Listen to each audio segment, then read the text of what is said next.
My brother called me on a Tuesday night in October, which should have been my first warning sign. He never calls.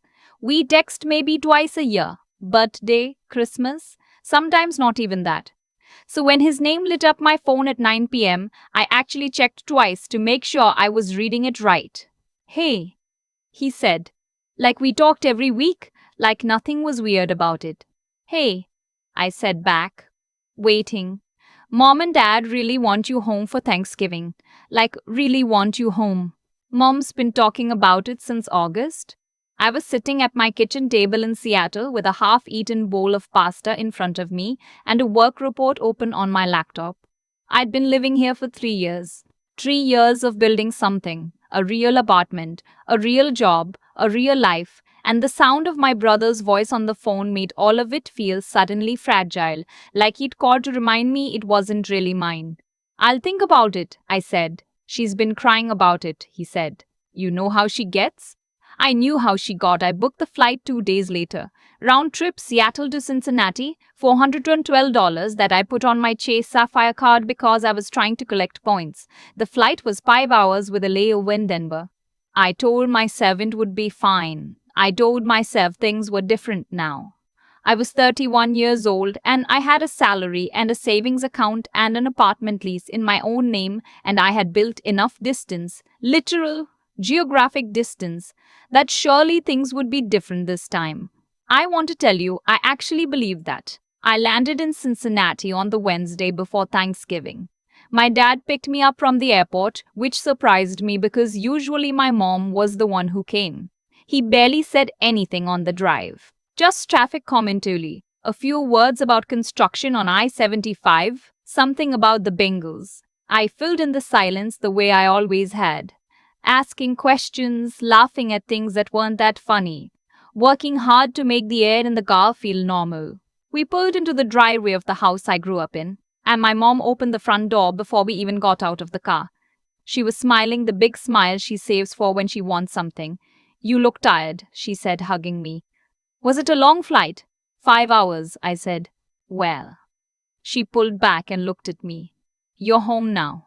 That's what matters. I brought my bag inside. My old room still had the same comforter from high school. Navy blue with white stars, slightly faded. I sat on the edge of the bed and took a breath and told myself, 4 days. You can do anything for 4 days. My brother showed up Thursday morning with his wife and their 3 kids, Owen, who was 7, and the twins, Haley and Cole, who had just turned 4. I hadn't seen them in almost 2 years. They were cute. Genuinely cute kids, a little chaotic. The twins especially. Haley kept climbing on things she wasn't supposed to climb on, and Cole had discovered that if he screamed at a certain pitch, adults would do whatever he wanted. Thanksgiving dinner was fine. My mom cooked. I helped.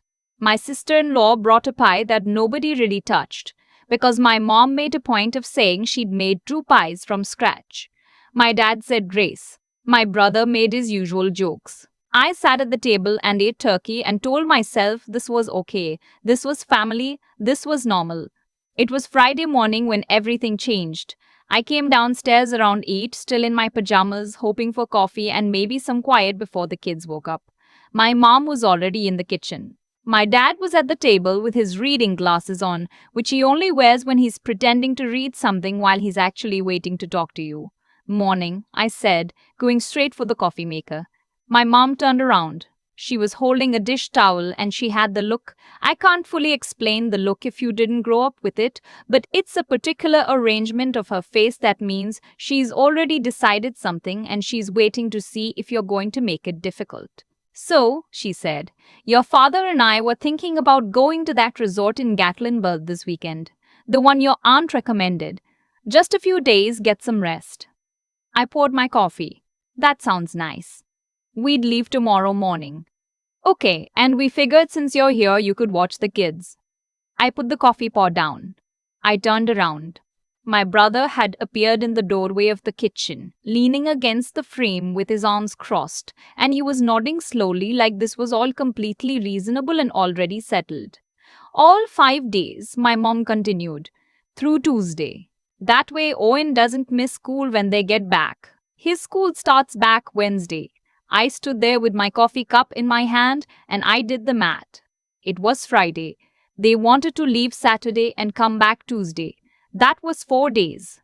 4 days with three kids, the youngest being 4-year-old twins, in a house that was not my house, over a holiday weekend, while my return flight left Sunday afternoon. I have a flight on Sunday, I said. Can't you just change it? My brother said. Flights are cheap. My flight was $400. Change fees can't be that bad. I looked at my mother. I looked at my father, who had set down his pretend reading material and was watching me with an expression I knew meant he expected me to say yes and was prepared to be disappointed if I didn't. You flew me out here to babysit, I said. It wasn't really a question. We flew you out here because we wanted to see you, my mom said, and her voice had shifted into the tone she uses when she's hurt, when she's about to make your reasonable objection into evidence of your fundamental failure as a daughter. But we also thought, since you're here and since you don't have children of your own yet, that's not a qualification, I said. We're not asking you to do something impossible. My dad said, they're your nieces and nephew. Family helps family. My sister-in-law, to her credit, was not in the room for this conversation. I found out later she hadn't known about the plan either. I didn't say yes. I didn't say no. I said I needed to think about it, and I went back upstairs to my room with my coffee, and I sat on the edge of that navy blue comforter, and I opened my phone, and I looked at the calendar on my phone, and then I opened my banking app, and I sat there for a long time. Here is the thing I haven't told you yet. The trip to Gatlinburg. The resort, the cabin, the whole thing. I knew about it because my mom had texted me 3 weeks earlier asking if I could help cover the reservation deposit because they were a little short this month. The deposit was $300. I sent it because I always sent it. I'd been sending things for years, not dramatically, not all at once, just steadily. A few hundred here, a car repair there, my dad's CPAP machine when insurance wouldn't cover it, the water heater in 2022, my brother's security deposit when he moved into his apartment in 2019 and came up short. I'd never kept track. I want to be honest about that. I told myself I wasn't keeping track because I didn't want to be the kind of person who keeps track of what she does for her family. But the real reason I wasn't keeping track was because I didn't want to know. I sat in my childhood bedroom and I opened the Notes app on my phone and I started trying to remember everything I could think of, going back as far as I could go. I wrote down amounts and dates where I had them. For things I couldn't remember exactly, I wrote estimates. I pulled up old Venmo transactions, old text threads, where I'd confirmed I was sending money, a couple of old emails. It took me about 45 minutes. When I was done, I had a list that was 3 phone screens long.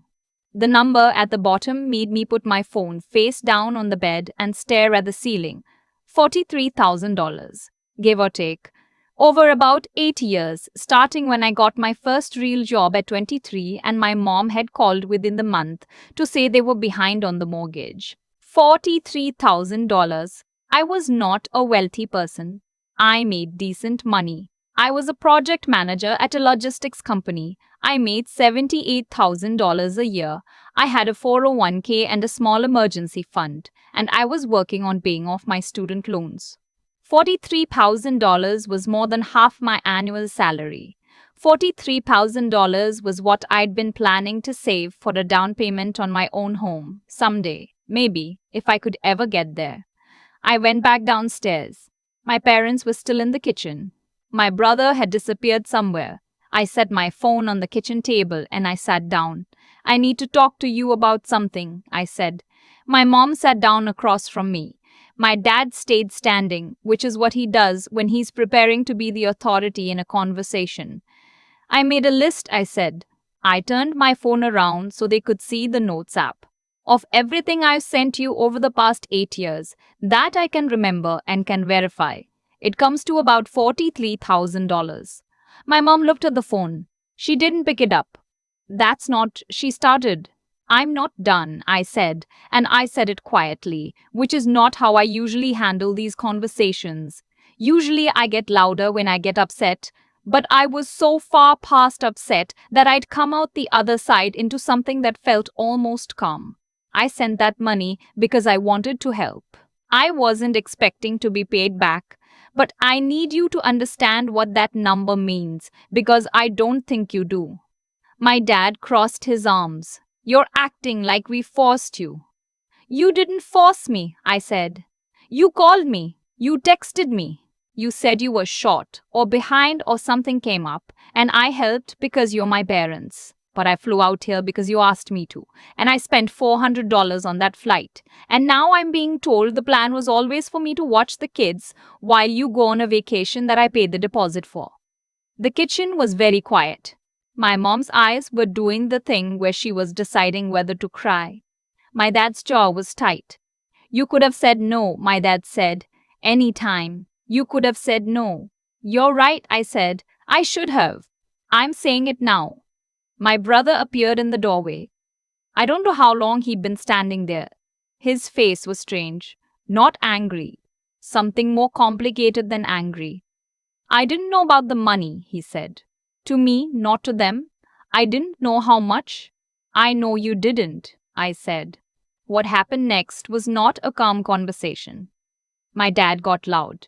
He said I was being dramatic and ungrateful and that I was reducing everything to a dollar amount when family wasn't about dollar amounts.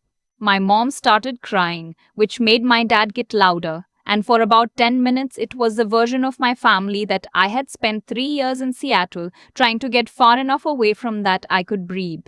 I didn't yell back. I sat at that kitchen table and I let it happen. And when there was a pause, I said, I'm not going to watch the kids this weekend, and I'm going home on Sunday as planned. I went upstairs. I called the airline to confirm my Sunday flight was unchanged. Then I called my best friend back in Seattle and talked to her for an hour while I repacked my bag, and she said all the things a best friend says, which helped. What I did not do, and this is the part I have to be honest about, is immediately call out my dad when he texted my aunt and my cousins that weekend. I saw it because my cousin screenshotted and sent it to me, a long message my dad had sent to the family group chat saying I had shown my true colors and turned my back on family when they needed me most, and that he didn't know where he went wrong. I had told myself, sitting in that kitchen, that if they tried to make me the villain to anyone else, I would send them the list, every line item, every date, every dollar amount. And I didn't do it right away. I held it, I waited. My cousin texted me privately, is everything okay? Your dad sent this whole message. I sent her the list. Not to the group chat, just to my cousin who I trusted. And I said, I'm not interested in fighting about this publicly, but I'm also not going to let the story be one-sided. If people ask, you can show them this. She said, oh my God. She said, I had no idea.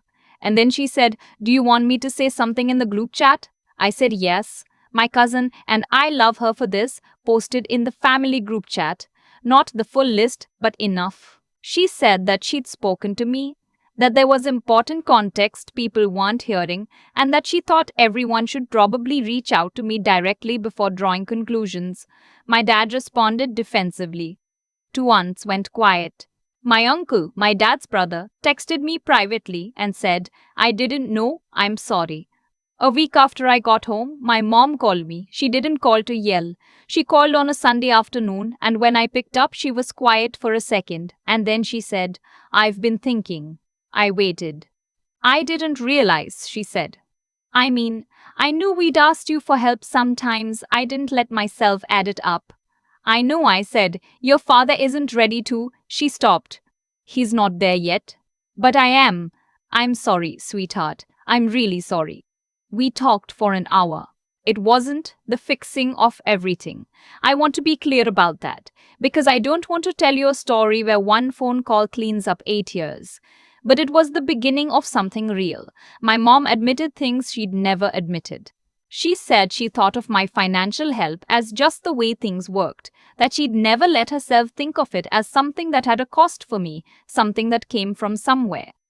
She cried. I cried a little too, which I hadn't expected. Before we hung up, she said, what do you need from me going forward? What would actually help? I'd been thinking about that for 2 weeks. I had an answer ready. I need you to stop asking me for money, I said. Not forever, but for a long time. I need to not be the solution every time there's a shortfall. I need you and Dad to figure out a budget, or talk to someone, or do whatever it is people do when they can't keep up, but not call me. Not for a while. She was quiet. Okay, she said, and I need this Thanksgiving to be the last time I come home to a surprise, I said. If there's something you want from me, you ask me directly before I buy the plane ticket. Not after. Okay, she said again. And she meant it. I could tell she meant it, which is not always something I can tell with my mother, but that day I could. My brother texted me about 2 weeks after I got home. He's not a big texter, as I mentioned, so it took me a second to even register that it was him. He said, "Hey, I've been thinking about what you said. I didn't know how bad it was. I should have paid more attention. I'm sorry I wasn't watching out for you better." I stared at that text for a long time. My brother and I are not a close talking about feelings kind of siblings. We never have been. That text was probably the most emotionally direct thing he's ever said to me in our entire lives. I wrote back, "Thank you. That means a lot." We texted back and forth a little after that. Nothing heavy. He told me about something funny Owen did at school. I told him about a hiking trail I'd done in Washington. It was normal. It was easy. It felt like maybe we could figure out how to know each other without all the other stuff in the way. My dad and I haven't talked yet. Not really. He sent me a happy birthday text in December, short and generic, and I sent one back. I don't know what talking to him will look like or when it will happen. I'm not rushing it. I've been thinking a lot about what it means to help people you love, because I don't think I regret every dollar I ever sent home. Some of it, the real emergencies, the moments when something would have genuinely fallen apart, I probably do again. What I regret is the way I never said out loud what I was doing. I kept it invisible. I made it easy for everyone, including myself, to pretend the money was just appearing from nowhere, that it wasn't coming from my savings, my plans, my future. I let myself become the solution to every problem because being the solution felt safer than having the conversation. And I've been thinking about what my cousin said to me the day after she posted in the family chat. She called me and she said, "Can I ask you something? Why did you wait so long to say anything?" I didn't have a great answer. I said something about not wanting conflict, about hoping things would change on their own, about loving my family. She said, "I know, but you can love people and still make them deal with reality."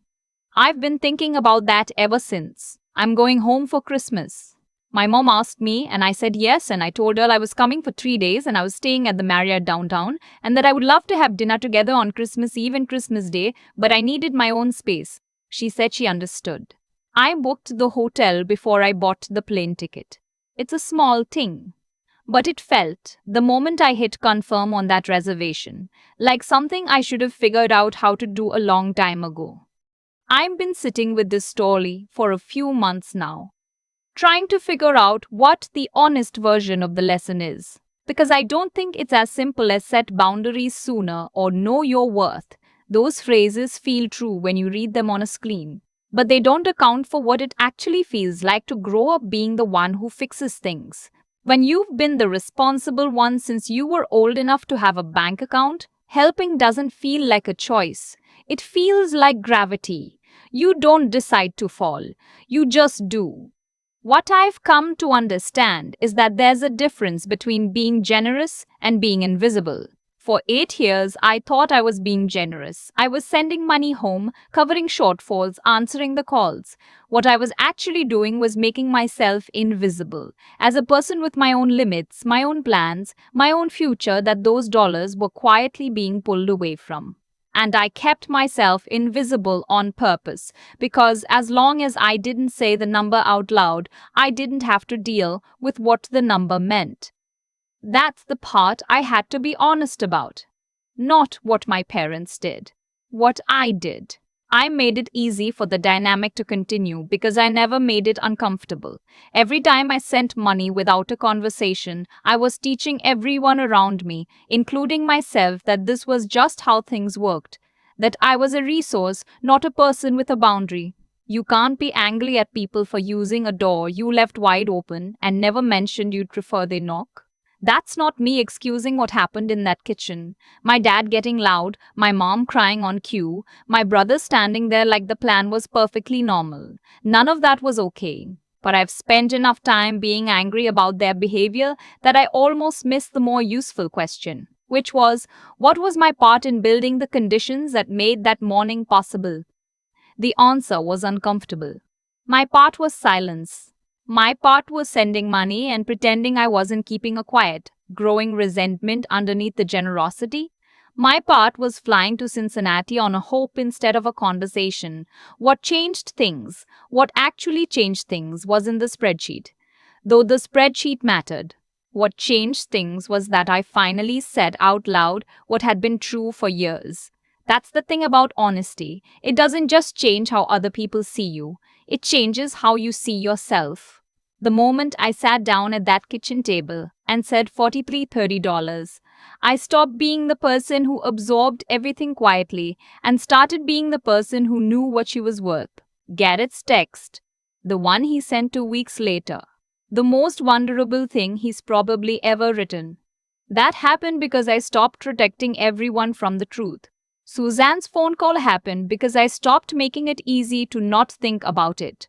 You can't force people to reckon with reality, but you can stop shielding them from it. That's not cruelty, that's just honesty, which is actually the most respectful thing you can offer someone. I'm not the person who has this all figured out. I'm going home for Christmas and I'm staying at a Marriott, and part of me is still nervous about it. But I booked that hotel room first, before the plane ticket, and that small deliberate act, deciding what I needed before deciding whether to show up, felt like the beginning of knowing how to do this differently. That's the thing I'd want anyone in a similar situation to hold on to. Not that you have to cut people off, not that family is always toxic. Just that the truth, said calmly, with receipts if you have them, is not a weapon. It's the only thing that gives anyone involved, including you, the actual chance to change.